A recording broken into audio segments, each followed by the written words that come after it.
Hey guys, Equinox here, and this is going to be my Neltharions Lair walkthrough. This is basically just going to be same thing from the brackenhide. Just going to be explaining the bosses, the mechanics of the trash, how I pull it, how I deal with things, and a little tips and tricks. And yeah, let's get right into it. So first trick is going to be right before the key starts. We're going to do a little trick that's going to save about 5-10 seconds of time. Basically, what you do is at one, you put the key in before, and then you put a countdown, 10-second countdown. You jump on one, wait till you're about halfway down the pipe, and then you start it, and then you'll skip the dome. So I'll let you show you guys this. So we're gonna go. You see, I jump down halfway through the pipe. I click, and then we're gonna be brought to the beginning here, and then we're gonna get sucked down right here, and we skip this whole waiting for the dome. This saves, like I said, about 5-10 seconds of time. Pretty good time save. So, so this at the beginning, I'm sure a lot of you know that all these little crawlers bolster. They fixed this last night, so this is not gonna. This no longer is applicable. You can just pull this area the way you feel fit. The way we would do it is pull all of it in one, besides the 3 on the bridge, and then we would lust it. That is what we would do. You don't have to do that. It's really not a big deal. But yeah, you can pull this away a lot more freely however you want because the little dudes don't bolster. What I would recommend is pulling up to the crawler or the lurkers, pull all of that together, and then do the hulks afterwards. So yeah, we're going to go through here. This first area, there's really nothing like really hard. The hulks are the only hard part. Everything else is pretty tame. You see I pull a basilisk there. This is gonna be a horrible start. Because, yeah, the basilisk kind of is going to get bolster crap done. But yeah, this part, you're just basically what we used to do is you'd separate the scorpion and then you'd kill all these for bolstering and that'd be it. So, yeah. After we do this, we're going to pull all the non-bolstering mobs together. So, the scorpion, the basilisk, and the 2 lurkers. And we're going to kill 4 or 5 of the crawlers just for percent. And, yeah. It's going to fast forward. The lurkers, so the lurkers are the worst mob here. So what the lurker does, the lurker teleports on ranged only. So the range need to be close. They teleport behind them, and then they have like a 3 to 4 second grace period where they don't do anything. And then afterwards they'll cast a frontal, and they will drop aggro. So anytime the lurker jumps out, you have to remember they're going to reset their aggro. So make sure you go out, stop the frontal, and then get aggro on them again. So remember, the lurkers target a ranged player, they jump, they tunnel under, and then after about 3 to 4 seconds when they become active after their frontal, they will drop aggro. So remember that. That's the most important part. Scorpion does a little impaling shard, doesn't really do anything. It's a dodgeable ability. By dodgeable, I mean like naturally dodges. So there's frontals, they go off, they put a nasty dot or rogue out of cloak, and yeah. And then you see like the aggro reset. So we're going to go fast forward again. We pull these Vile Shard Crawlers. We just need this percent. Again, they fixed this so you don't have to do what I'm doing. This is just an old route before they did the bolstering fix. So yeah, we're going to go past, do this Nasher, do all this stuff. What you want to do here is your healer wants to jump down early when this pack's about 30% and start the RP because it is a long RP. So make sure you start the RP early. We usually have our healer do this. If your tank is not confident living, just have a DPS do it. It's really not a big deal. All these mobs just do tank busters. That's it. They don't do anything special. You can sweep them. They don't recast. And yeah, that's about it. All this whole area, if you're not doing the Hulk, is very straightforward. Very low mechanics. It's just mostly the lurkers that do stuff. See here, I'm ropping them away. These are very painful mobs. They do fervent if they're like Z-axing, and by Z-axing I mean like they're in the air. They do fervent because the mobs are weird. Same thing can happen with storming. Alright, so you see here the RP is done by the time you get down. 2 seconds left. And then we don't have to worry about it. So, first boss, Rockmora. The only tricky part about this fight is 1, killing the ads, and 2, conserving space. I don't think I do too good of a job doing it this time. But basically what you want to do is you want to start behind where he is now. So you're more towards the exit. And you want to kill the ads as stacked as possible and slowly move along the wall. The first set will be 4 ads, so there's a couple bad sets here, and I'll try to point them out when I can. But yeah, here's the first I'm not tanking far back, so this is my first mistake. This is already like I'm already making a mistake here. You want to be starting him against the wall, so the first puddles are dropping against the wall. We're already losing a lot of space in the middle, which is bad. This is the first shatter. These deal damage based off of missing HP when shatter happens. So whenever it adds up and say it has like 5% HP versus 100%, the 100% one's gonna deal a lot more damage. So yeah, and this is basically the whole fight. You basically rinse, repeat, shatter. Shatter, try not to move. Whenever you get knocked back with shatter, it does a lot of damage from the floor. Yeah, this is literally the whole fight. If you're a monk, save Touch of Death where the bad overlaps. I think this next set is the tight set.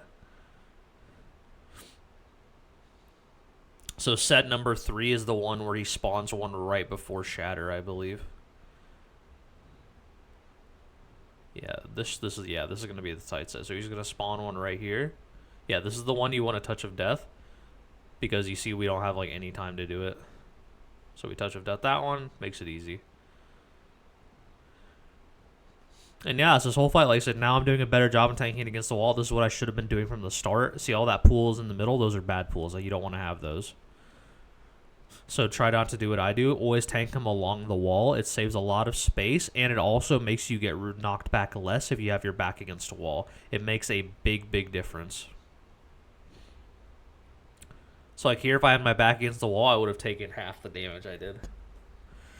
But yeah, you guys kind of get the fight. You just tank them along the wall. You keep it nice and controlled. Really, really simple.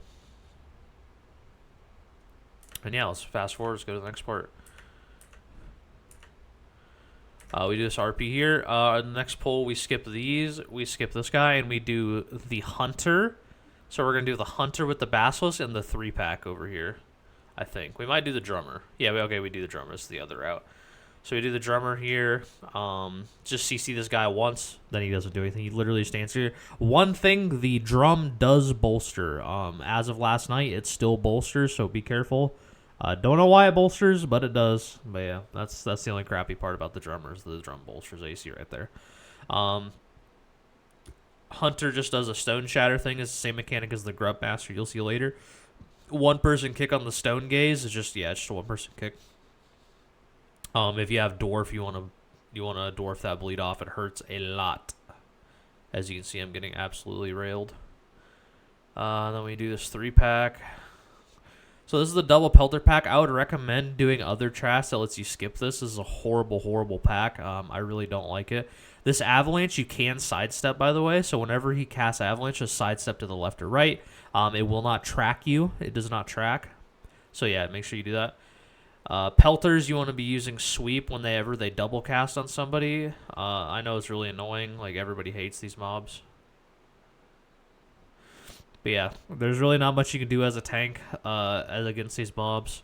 Unfortunately, it's just your DPS have to kill them. The breaker is something you have control over, but that's about it.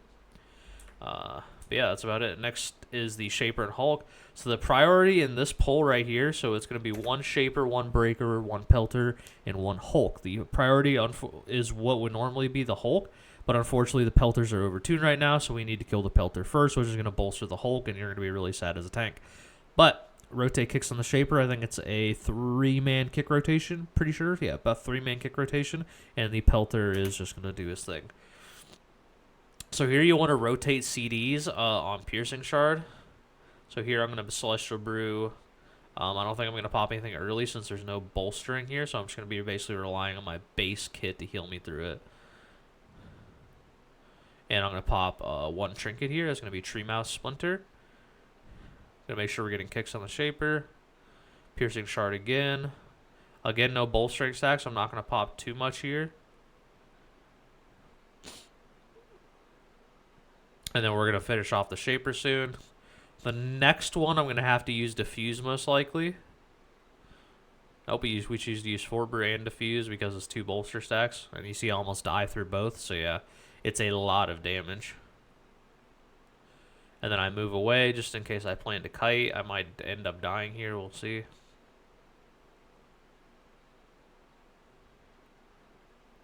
Celestial Brew, Crag Shaper Trinket. I actually end up getting a lot of stuff back. But yeah, you see how hard the Hulk packs are because of bolstering, and it's not like you really need to save the time by pulling them together. On non-bolstering weeks is really not an issue because it, again, won't bolster. But yeah, it's a whole pack. This next area is literally just a culmination of all the things that I told you earlier. It's the Hulk, the Shapers, and the Breakers. So Shapers need at least a 2-man kick rotation on each. What we do is we have our Rogue and Shadow Priest on 1. The reason we have the Rogue and Shadow Priest on 1 is because Shadow Priest is the longest kick and Rogue is the most CC. So we do me and Hunter on 1 and then Rogue and Shadow Priest on 1. And then we always want to tank the Hulks against a wall so we get knocked back lesser distance. Here's a rough pack because I don't have any defensives, right? So this is going to be a very rough pack. I'm going to have to time my defensives well. I get a Spore Cloak proc there.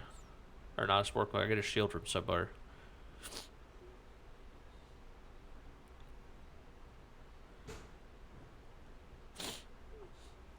But yeah, Zolpal, you literally just sit against the wall, rotate kicks, and be sad because tanking is rough.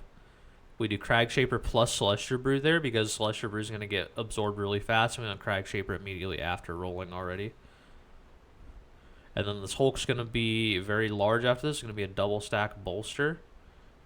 So we want to press tree. I should have pressed Tree Mouse there. I would have lived. That was actually really easy for me to live there. I should have just pressed Tree Mouse. But yeah, that's basically the power of having double tank trinket is you can live stuff like that. Alright, and then the next area, again, just the Breaker. We do the Shaper and the Pelter here because of bolstering. It's really easy. The Geo does bolster. Again, really annoying that some of these things bolster. Don't know why they bolster. Makes no sense. The mob has literally 1,000,000 HP while every other mob doesn't. And CCing doesn't... You can't CC it because it doesn't stop the puddles. So, I don't know. I don't like it. Next is the Double Pelter pack. It's literally just a repeat of the same thing that I told you about. Really not much to say there. So we're going to fast forward to the boss. So I know the Quasi, if you guys watch Quasi the YouTuber, he has a little bit of a tech. Basically what you do is rotate him 40 degrees to stack the totems. I don't do that. I just tank him against the wall so you'll see it. So you see I'm tanking him against the wall here. This wall is just on the left side of the room by this little campfire setup. And yeah, we're just going to tank him right here. I don't have to move. I don't have to do anything crazy. I just stand here and let him stack the totems. So there's totem 1. There's totem 2. And yeah, it's nice and stacked. Don't have to do anything weird. And this basically all you do is rotate defenses for Sunder. I would highly recommend getting a timer so you know when Sunder's coming out. Save Touch of Death for the intermission ones. And yeah, I would honestly get prioritize Celestial Brew usage on the Sunders and then do defensives if you're low. Strike of the Mountain, you don't have to do anything because it never picks the tank unless someone's dead. And again, nice little totem stack, don't have to do too much. Gonna fast forward to the totem. This is just a memory game. If you guys have ever played those like memory games, that's pretty much what you had to do. There's no weak aura as far as I know that tells you what to do, so you'd have to just do it manually. And then yeah, we Touch of Death this, and that's the whole fight. It's a very, very simple fight. There's not really much you can do as a tank besides the totem thing. You can't really influence the fight much. There's no frontals. There's no anything pretty much. So yeah, next area. Next area, we skip this 3-pack, not worth doing. You can't. We started doing it later, I think, if we were trying a weird route. Next is the Gnashers. These are the same from the beginning of the dungeon. We're going to pull these on top of this Grubmaster and Lurker. So the Grubmaster, he does what the Hunter does. He does the Stone Shatter mechanic, and he also summons a Grub. You need to CC this Grub once. It does not bolster. It does get bolster, but it also, you can just ignore it. You don't have to kill it.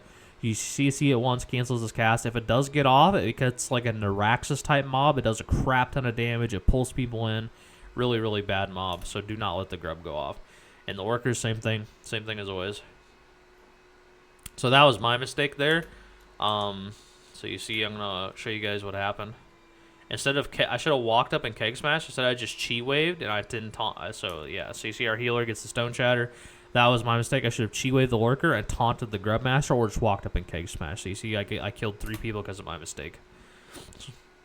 So make sure you watch out. He will Stone Shatter immediately. It does have a very large range, so make sure you have aggro on the Grubmaster. Very, very important. But yeah, that's it. You see the Grub. You really you just had to CC it. I'm going to go back. There's the kidney. I'm going to go back a little bit more just so you see it again. And yeah, there's the Grub. And we go ahead and kidney it, and then it doesn't cancel. We don't have to do anything. And that's it. That's the whole part. And then the rest is literally just a repeat of everything I just said. There's a Shaper with the Geo. There's a Grubmaster. There's a Shaper. Yeah, that's it. So just going to fast forward to that part. Really nothing special here. Nothing really to do. This is a very straightforward mob. Okay, Naraxas. So this is the hard boss. This is one of two of the hard bosses. So here, you're going to prioritize dispelling DPS. You really never want to dispel yourself as Monk. Just rotate your defensives. It's all good. You'll be fine. And yeah. Just make sure you're prioritizing dispel on your DPS. Make sure if you are playing in a team, communicate who you are not dispelling. If you're not dispelling the rogue, you need to tell who you're dispelling, and the rogue needs to pop something in accordance. So yeah. Save Touch of Death for any ads that get close, but make sure you watch out for you're not going in melee range. One tip, if you're dropping White Tiger statue, you have to drop it a little bit back because there's a no line of sight issue on some of the platforms. But yeah. This fight's fairly simple. We're just going to prioritize dispelling the rogue. And yeah, that's really the whole fight. I'll probably show you guys a spiked tongue, and then I'll move on to the dominators. Because this fight, again, very straightforward. There's not really much you can do as a tank. You see me tossing out Vivifies. That tell my team, since boss really doesn't do much tank damage. Like, you can use Tree Mouse and stuff to like give you chances or time to Vivify. Spell my rogue. And we're going to show you the spiked tongue. So make sure you're watching the range and where the last puddles get dropped. So you see I have my camera turning. And I know Rancid Maw's coming up next. So I'm going to know exactly where the last puddle is. And you see I'm going to put a marker down.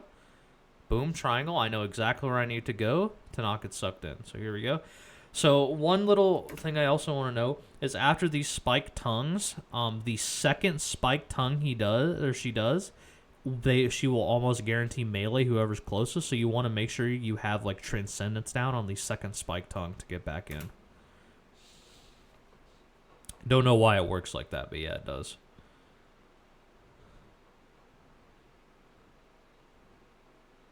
So I have Transcendence there, and you basically want to do that for every spiked tongue. And yeah, it's just a rinse repeat of the fight. And that's it. That's literally the whole fight. We're going to see the second spiked tongue here.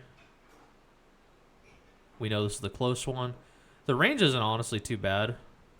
I think I'm going to Void Elf on this one.